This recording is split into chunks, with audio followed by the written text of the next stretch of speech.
एक ऐसी मूवी कम सीरीज़ जिसे आप फैमिली के साथ तो कतई नहीं देख सकते। Welcome to GMR। आज हम जिस मूवी के बारे में बात करने जा रहे हैं उस मूवी का नाम है लव स्टोरीज़ 2। इसका पहला भाग भी नेटफ्लिक्स OTT प्लेटफॉर्म पे ही रिलीज़ हुआ था और अब दूसरा पार्ट भी, लेकिन इसका पहले पार्ट से कोई लेना देना नहीं। फर्स्ट पार्ट में अलग स्टोरीज़ थी और इस बार अलग है।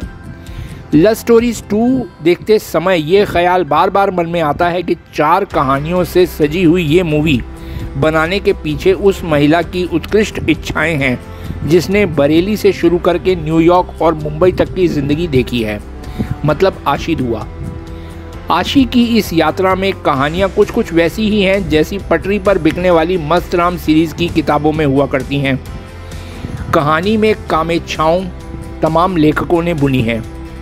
आशी ने कामेच्छाओं में कहानियाँ पिरोने का प्रयोग अपनी तरह अलग ही तरीके से किया है, लेकिन जहाँ लव स्टोरीज़ ने कियारा आडवाणी की तरफ दुनिया भर का ध्यान खींचा था, ऐसी कोई खोज इस बार इस सीक्वल में होती नज़र नहीं आई।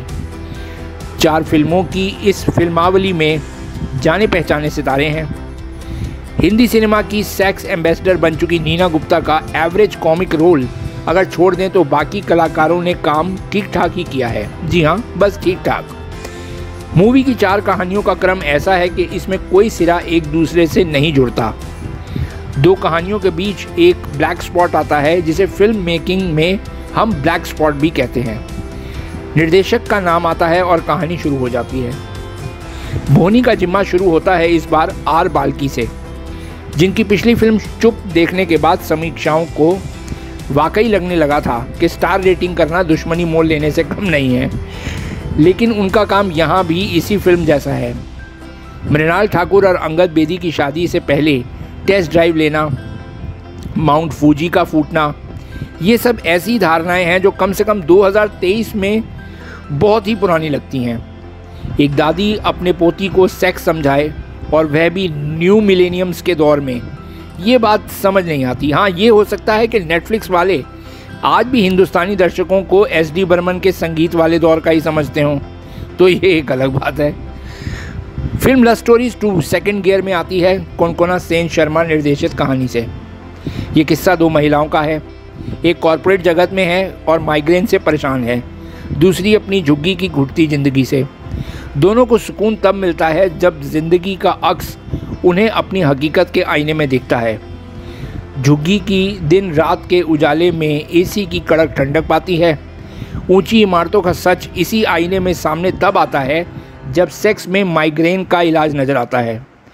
दूसरों को संभोग के रत में देखकर मिलने वाली इस दर्शनार्थी सुख की कहानी में कई सामाजिक अंतर्धाराएं भी हैं। दूसरों के सामने आदर्शवादी बनकर रहने का ढोंग भी इसमें चौराहे पर फूटता है। तिलोत्तमा सोम और अमृता सुभाष का अभिनय इस कहानी का चरम बिंदु है और कोनकोना सेन शर्मा की ये कहानी इस फिल्मावली का शीर्ष संकलन है। वन ऑफ द बेस्ट कहानी है इस पूरी मूवी की। तीसरी कहानी लव स्टोरीज़ में सुजॉय घोष ने संभाली है। पहले फ्रेम से ही सुजॉय सपनों की दुनिया में दर्शकों को ले जाते हैं। अमिताभ बच्चन की नकल करने वाला और घर जमाई के जरिए CEO बना बंदा एक एंटीक मर्सिडीज़ में एक सेक्सी वीडियो कॉल कर रहा है। बीच में पत्नी और बेटे से भी बात कर लेता है। ससुर की बुलाई इमरजेंसी AGM में बिगड़े संतुलन में एक हादसा होता है और सामने प्रकट आती है उसकी 10 साल पहले मरी बीवी। बीवी मर चुकी थी या लापता हो गई थी, ये CEO साहब समझ नहीं पाते। दर्शकों को समझ आ चुका है कि मामला ये ऐसे खेल का है जिसमें अंतर्वासना जैसी वेबसाइट से उठाई हुई एक कहानी है और 2 ऐसे सितारे हैं जो लंबे समय से इसी कहानी को बेचने के लिए लगे हों। पैटर्न वही है, कैरेक्टर्स का मिलना, स्पर्श होना, तनाव बढ़ना, चरम बिंदु पर एक ट्विस्ट आना, लेकिन सुजॉय घोष की इस ढीली सी कहानी की कास्टिंग कुछ खास नहीं लगी। विजय वर्मा कहीं से भी अपने कैरेक्टर में फिट नहीं बैठते और तमन्ना भाटिया ने भी किसी तरह हिंदी सिनेमा में टिके रहने के लिए वह सब कर दिखाया जो दक्षिण के सिनेमा में आदिकाल से चलता आ रहा है। इस मूवी की चौथी और अंतिम कहानी, जिसमें काजोल और कुमुद मिश्रा जैसे दमदार कलाकार हैं, इस कहानी को एक स्ट्रेंज स्टोरी कहा जाए तो भी गलत नहीं होगा।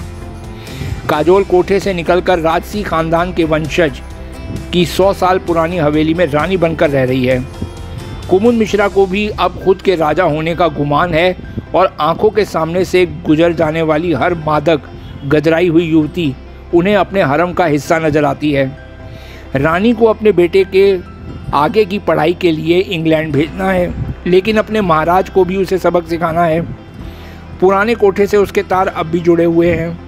राजा साहब को एक सबक सिखाने का ठान लेती है, लेकिन पाठ पढ़ाने की जब बारी आती है तो बिजली सीधा उसी के कलेजे पर गिरती है। कुमुद और काजोल के लिए ऐसे कैरेक्टर निभाना बाएं हाथ का खेल है। हाँ, इसका एंड ज़रूर ट्विस्टेड कर दिया गया है।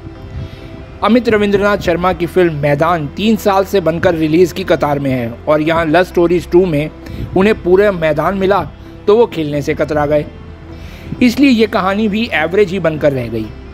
वैसे अगर आप इस वीकेंड कुछ थ्रिलर और एक्शन से हटकर कुछ देखना चाहते हैं तो इसे देख सकते हैं, लेकिन प्लीज़ इसे अकेले ही देखना, not with family. Well, that's all for this video.